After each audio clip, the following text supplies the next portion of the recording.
அப்படியே உன்னை எங்கெங்கு தொட்டாலும் இனிமை. அதுதான். சரி சரி, நீங்க யாரை தொட்டாலும் நாங்க ஒன்றும் சொல்ல போறதில்லை. காதல் எப்படி பிறகு? எடுத்த எடுப்புலயே எய்தால வர்ற பெண்ணிட்ட பேசிடுறோமா? இல்ல ஒரு பெண் ஒரு ஆணிடம் தன்னுடைய காதலை மொழியால் சொல்கிறாளா? கண்ணோடு கண் நோக்கி வாய் சொற்கள் பயனில்லை. சொற்கள் எங்க பயனில்லை, மொழிக்காக அடிச்சுக்கிறோம். எத்தனை மொழி வேணும்னு கேட்கிறோம். ஆனா வாழ்க்கையை துவங்கும் போது அன்பை வெளிப்படுத்துவதற்கு மொழி தேவையா என்றால், என்னை பொறுத்தவரை அன்பு பிறக்கும் போதே, அந்த காதல் பிறக்கும் போதே மொழி என்றுதான் பிறகு. ஒரு நாள் நான் இந்த தொடரியில் பயணம், அலுவலகத்திற்கு பயணம். அன்று ஒரு மழை பொழுது, மழை அடிச்சு வாங்கிட்டு இருக்கு, பெட்டிகள்லாம் ஆளே இல்லை. நான் உட்கார்ந்துருக்கேன். அதே பெட்டியில் ஒரு பெண்மணியும் எனது எதிர் இருக்கையில் உட்கார்ந்துருக்கிறாங்க. ஒரு நீண்ட தூர பயணம் இங்க இருந்து. அந்த பயணத்தின் முடிவில் யாருமே அந்த புகை வண்டியில ஏறலை, யாருமே இறங்கலை. அந்த அம்மா பார்க்கவும் இல்லை, பேசவும் இல்லை. ஆனாலும் ஒரு பெண்ணிற்கு என்ன தோணும்னா, இது மாதிரியான ஒரு பயணத்தில் தனக்கு எத்தகைய பாதுகாப்பு இருக்கும் அப்படிங்கிற ஒரு அச்ச உணர்வு இருந்துகிட்டே இருக்கும். இங்கே அமர்ந்திருக்கிற இந்த அரங்கத்தினை அழகூட்டி கொண்டிருக்கிற அனைவருக்கும் எனது இனிய மாலை வணக்கத்தினை தெரிவித்துக் கொள்கிறேன்.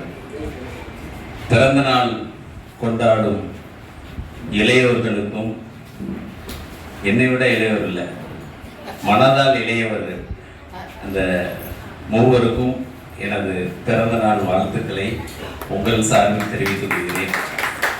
இந்த கேக்கு வெட்டி பிறந்த நாளை கொண்டாடக்கூடிய ஒரு விஷயம் அப்படிங்கிறது ரொம்ப மகிழ்ச்சி தரக்கூடியது. கடந்த ஆண்டு இதை ஐயா ஜெயபாலனார் இதை அவங்க துவக்கி வைக்கும்போது என் மனதிற்குள் ஒரு சிறு ஆசை இருந்தது. ஏன்னா என் தந்தையோட 80 வயது நிறைவு கடந்த ஆண்டு. அதை நானும் என்னுடைய மனைவியும் இந்த அரங்கத்தில் கொண்டாடி மகிழ வேண்டும்னு நினைச்சிருக்கோம். ஆனால் என்ன ஆச்சுன்னா, என் தந்தையாரின் மைத்துனர், எனது தாய்மாமனார் எதிர்பாராத விதமாக அவங்க தவறி போனதுனால அந்த நிகழ்வு கொண்டாட இயலாமல் போய்விட்டது. இருந்தாலும் இங்கு ஏனையோர் அதை கொண்டாடும் போது என் தந்தையின் பிறந்த நாளை கொண்டாடிய அந்த மகிழ்ச்சியை நான் அடைகிறேன். அந்த பிறந்த நாளுக்கு நல்ல பாடகர், அது என்ன சொல்றது, பல்கலை வித்தகர்னு ஜெயபாலனார் ஐயா சொன்ன மாதிரி முத்துசாமி ஐயா அந்த பாட்டு அப்படியே உன்னை எங்கெங்கு தொட்டாலும் இனிமை. அதுதான். சரி சரி, நீங்க யாரை தொட்டாலும் நாங்க ஒன்றும் சொல்ல போறதில்லை.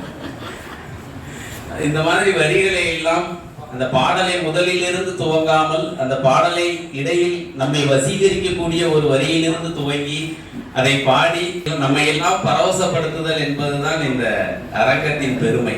இந்த அரங்கம் அதற்கான அரங்கம். ஐயா பாமணியார், தாமிரபரணி இலக்கிய மாமன்றம் நிறுவனர், அவங்க எல்லாம் ஐயா ஜெயபாலனார் மாதிரி எங்களுக்கு அத்தனை வாய்ப்புகளையும் வழங்கி இன்னைக்கு உங்க முன்னாடி தயக்கம் இல்லாமல் பேசுகிறோம் அப்படின்னா அதற்கு இந்த பயிற்சி பட்டறை தான் காரணம். ஒவ்வொரு நாளும் தன்னை மேம்படுத்தி கொண்டிருக்கிற, ஒவ்வொரு நாளும் தன்னுடைய பேச்சுக்களை வளர்த்து கொண்டிருக்கிற மனிதர்களை இங்கே பார்க்க முடிகிறது என்றால் அதற்கு அவர் பாதம் தொட்டு வணங்கணும். பாமணியார் ஐயா பாதத்தையும், நம்ம ஜெயபாலனார் அவர்களுடைய பாதங்களையும், பொருணை இலக்கிய விட்ட இளைய புரவலர் தலவாய்நாதனார் அவர்களுடைய பாதங்களை எல்லாம் தொட்டு வணங்குகிற செயலை இங்கு வரக்கூடிய என்னை போன்ற இளையோர்கள் செய்யணும். ஏன்னா இந்த வாய்ப்பு வேற எங்கேயுமே கிடைக்காது. இவ்வளவு சாதாரணமாக நம்ம வீட்டில் குடும்ப உறுப்பினர்கள்ட்ட பேசக்கூடிய அளவுக்கு ஒரு நிலையில இந்த உரையை நிகழ்த்த இயல்கிறது என்றால் அதற்கு காரணம் இவங்க தான், இந்த பெருமக்கள் தான் அப்படிங்கிறத பெருமையா சொல்லிக்கொண்டு, என்ன தலைப்புல பேச போறீங்க அப்படின்னு கேட்டாங்க. அந்த நேரம் நான் அலுவலகத்தில் இருந்தேன். தலைப்பை நான் இன்று மாலை சொல்கிறேன் அப்படின்னேன். அது ஒரு சிறப்புரைன்னாங்க. தலைப்பு வேற ஒன்றும் இல்லை, மொழியற்ற கணங்கள். இது என்ன மொழியற்ற கணங்கள் அப்படின்ட்டு நினைச்சாங்களோ என்னவோ தெரியல. ஐயா வெறும் கணங்கள்னு போட்டாங்க. கவிஞர் சக்தி வேலாயுதம் எனக்கு ஃபோன் பண்ணி கேட்டாரு, அது என்னையா அவ்வளோ வெயிட்டா பேச போறிய கணங்கள் அப்படின்னு. அப்படிங்கும்போது இது மொழியற்ற கணங்கள். இன்றைக்கு ஊடகங்களில் விவாத பொருளாகி கொண்டிருக்கிற விஷயம் என்னன்னா, இருமொழியா மும்மொழியாங்கிறது. ஆனா ஒரு இலக்கிய பேரவையில் ஒரு மொழியை கொண்டாடக்கூடிய மக்கள் இருக்கும் அவையில் மொழியற்ற கணங்களை பற்றி நான் பேசுகிறேன் என்றால் அது உங்களுக்கு ஏற்புடையதாக இருக்குமா என்று எனக்கு தெரியவில்லை. இருந்தாலும் அதை பேசுகிறேன். மொழியற்ற கணங்களே அழகு அப்படிங்கிறது தான் நான் பேச போகிறேன். ஏன் நம்ம ஒரு மலைக்கு, ஏன் நம்ம ஒரு மனிதரற்ற விலைக்கு போகிறோம் அப்படின்னு நீங்கள் பார்த்தீங்கன்னா, பேசுறதுக்கு யாருமே வேண்டாம்னு நினைக்கிறோம். சில தருணங்கள் தனிமை, வெறுமை கூட நமக்கு நிம்மதியை, ஆற்றுப்படுத்துதலை தரும். இன்றைக்கு ஒரு கனத்த இதயத்தோடு தான் இங்கே பேசக்கூடிய ஒரு சூழலில் இருக்கிறோம். தமிழ்நாடு முற்போக்கு எழுத்தாளர் கலைஞர் சங்கத்திலிருந்து பொங்கல் திருநாளுக்கு இரு தினங்களுக்கு முன்னாடி ஒரு பொங்கல் விழா கொண்டாட்டம். ஐயா பாப்பாக்குடியார் தலைமையில் ஒரு கவியரங்கம், உங்களுக்கெல்லாம் நம்ம இலக்கிய பெருமக்களுக்கு தெரிஞ்சிருக்கோம். அந்த கவியரங்கத்தில் பண்பாட்டு பொங்கல் என்னும் தலைப்பில் ஒரு கவிதையை நான் படிக்கிறேன். அந்த முதல் இருக்கையில் அந்த தோளில் ஒரு ஜோல்னா பையன்னு சொல்லுவாங்க, அந்த பையை போட்டுக்கொண்டு, ஐயா மொழியற்று இன்று தன் இல்லத்தில் படுத்திருக்கிற நமது நாரபூநாதன் ஐயா அவர்கள் அந்த முக பாவனையோடு நான் பேசக்கூடிய ஒவ்வொரு வரிகளையும் நான் அவரை பார்த்தே பேசிக் கொண்டிருந்தேன். அவருடைய முகம், அவருடைய கண்களின் விரிதல், அவர் உதட்டிலிருந்து வரக்கூடிய உதிர்க்கக்கூடிய அந்த புன்னகை, உடல் அசைவு, தலை அசைவு, கைத்தட்டல் அனைத்துமே மொழியற்ற கணங்கள். அது என்னை மேலும் மேலும் ஊக்கப்படுத்தியது. நான் தரக்கூடிய தமிழை தரமானதாக்கி தந்தது என்றால் அது மிகையில்லை. இந்த தருணத்தில் அந்த கணத்தை, அந்த மொழியற்ற கணத்தை நான் நினைத்து பார்க்கிறேன். காதல் எப்படி பிறகு? எடுத்த எடுப்புலேயே எய்தால வர்ற பெண்ணிட்ட பேசிடுறோமா? இல்லை ஒரு பெண் ஒரு ஆணிடம் தன்னுடைய காதலை மொழியால் சொல்கிறாளா?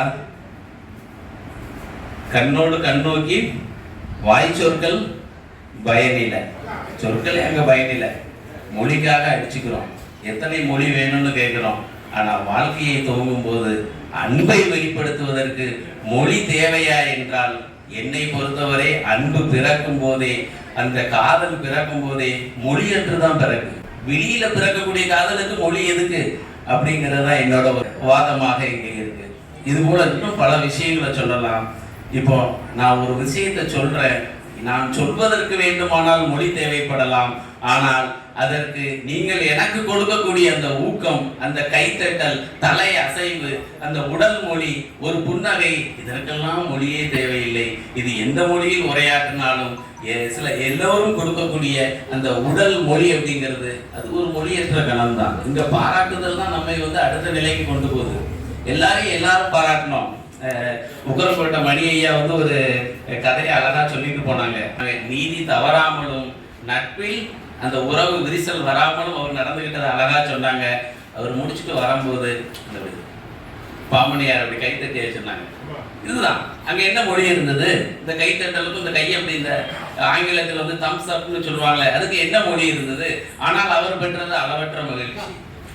அடுத்தாலும் நம்ம சிவராம சுப்பிரமணியன், என்னுடைய தந்தையின் பள்ளிக்கால தோழர், அழகா பேசிட்டு போனாங்க. என்ன ஒரு சந்தேகம் அப்படின்னா, ஐயா பிரபு அவர்கள் அவருக்கு சொல்லி கூட்டு வந்த மாதிரி தெரிஞ்சது. ஏன்னா அவர் அவ்வளவு மெச்சி அந்த கவிதைகளை பேசும்போது எனக்கு ஒரு சின்ன இது சொல்லியிருந்தோம்ல, ஐயா தவறு இல்லைல்ல.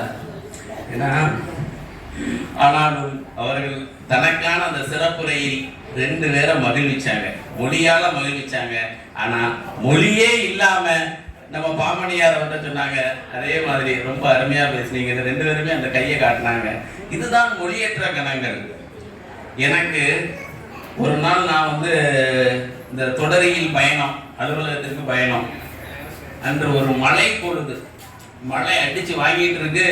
பெட்டிகள்லாம் ஆளே இல்லை. நான் உட்கார்ந்துருக்கேன். அதே பெட்டியில் ஒரு பெண்மணியும் எனது எதிர் இருக்கையில் உட்கார்ந்துருக்கிறாங்க. ஒரு நீண்ட தூர பயணம் இங்க இருந்து.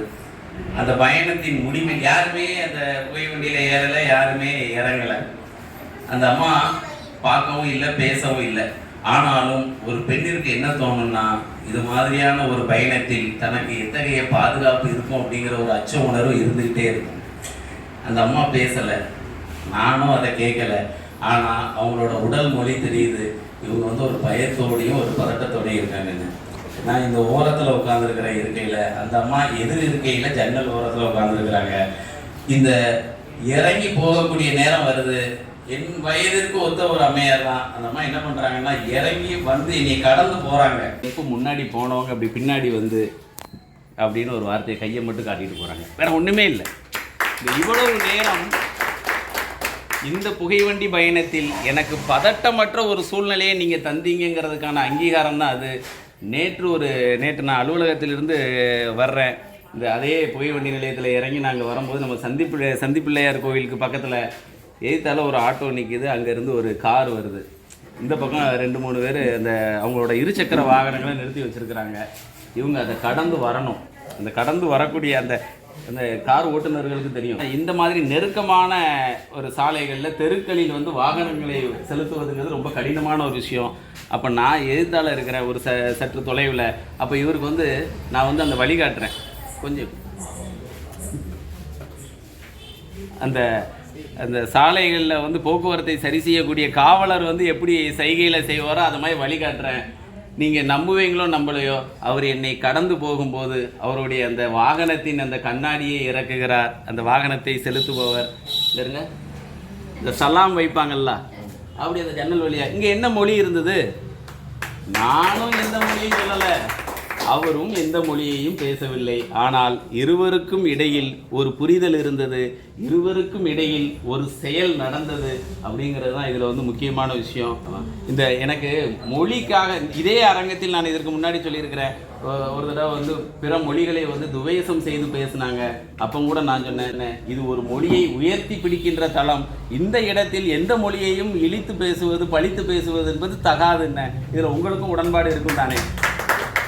நம்ம தாய்மொழி மாதிரி தான் மற்றவர்களுக்கும் அவருடைய தாய்மொழி. அதை ஏற்பதும் ஏற்காமல் இருப்பதற்குமான உரிமைக்காகத்தான் நம்ம போராடுறோமே தவிர மொழி திணிப்பை நாம் எப்போதும் ஏற்பதில்லை. அதே வேளையில் எவர் எந்த மொழியை பற்றி பேசினாலும், எந்த மொழியில் பேசினாலும் அதை ஏற்றுக்கொள்ளக்கூடிய பக்குவத்தை நாம் உள்வாங்கிக் கொள்ள வேண்டும்.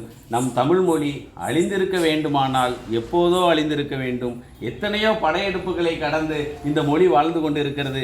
எத்தனையோ மொழி பேசக்கூடிய மனிதர்கள் இருந்தும் இந்த மொழி வாழ்ந்து கொண்டு இருக்கிறது. இந்த பக்கத்தில் நீங்கள் பார்த்தீங்கன்னா பக்கத்தில் இருக்கக்கூடிய அந்த வழிபாட்டு தளத்தில் வந்து அவங்க அந்த அரபு மொழியில் வாங்க கொடுக்குவாங்க.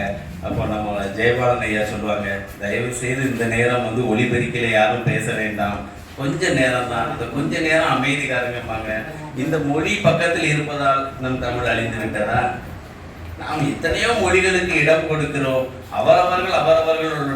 அவர்களோடு இருக்கக்கூடிய அடையாளங்களுடன் நாம் வாழ கற்றுக்கொண்டால் எந்த மொழியும், எந்த படையெடுப்பும், எந்த ஆதிக்கமும் நம்ம எதுவும் செய்துவிட முடியாது. நம் மொழியை காப்பது நம் கடமை. ஆனால் என்னை பொறுத்தவரை மொழி பேசுவதுதான் பிரச்சனையை தவிர மொழிகளற்ற தருணங்கள் அழகானவை. அந்த கணங்களை நேசிக்க கற்றுக்கொண்டோம். ஆனால் நாம் நம் வாழ்வை அழகுபடுத்திக் கொள்ளலாம். குறைவாக பேசுவோம். நம் தாய்மொழி எனினும் அதனை அளவோடு பேசுவோம். மனிதர்களை மொழிகளற்ற கணங்களில் நேசிப்போம் என்று கூறி வாய்ப்பிற்கு நன்றி பாராட்டி விடைபெறுகிறேன். நன்றி, வணக்கம்.